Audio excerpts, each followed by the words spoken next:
Sana dumating ang panahon na magising na tayo na wala po tayong makukuha sa pakikipag-away. Sana po lumamig na ang ulo natin sa usapin ng paligsahan sa China.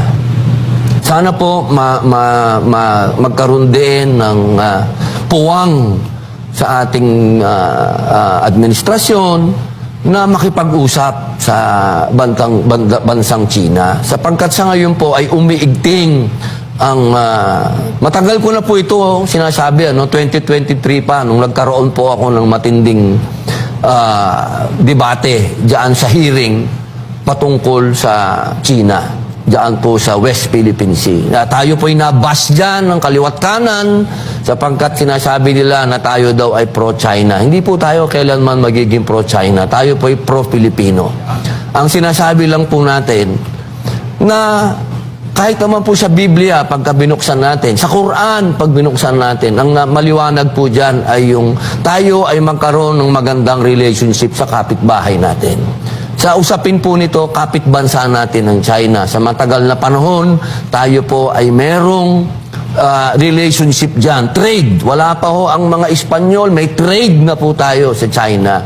Sana buksan po natin ang puso natin at ang bansa natin na makipagnegosyo po tayo diyan sa China. Sapagkat buong ASEAN, pag sinabi pong ASEAN, miyembro po tayo niyan. Kasama tayong nagtayo ng ASEAN. Kasama natin ang Thailand, kasama natin ang Vietnam.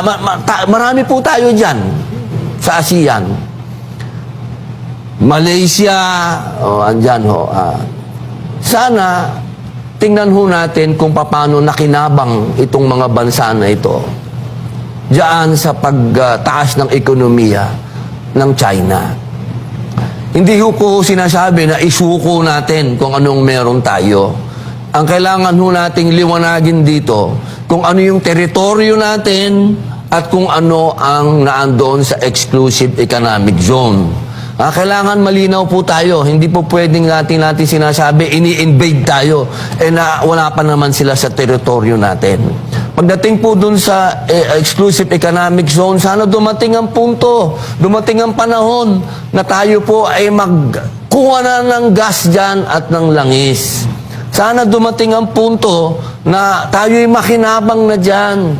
Sana dumating ang punto na ang Pilipino malaya nang nakakagalaw-galaw dyan sa West Philippine Sea na hindi na sila binobomba ng tubig dahil nagninegosyo na tayo dyan. Sana dumating ang panahon na magising na tayo na wala po tayong makukuha sa pakikipag-away. Hindi po tayo magiging progreso, hindi tayo uunlad hanggat tayo po ay nakikipagbalitaktakan dyan sa China na yung kasama natin sa ASEAN nakikipagnegosyo. Kailangan sumabay po tayo sa alon. Pero hindi ko po sinasabi na tayo ay magpakaduwag dyan. Aba, hindi po.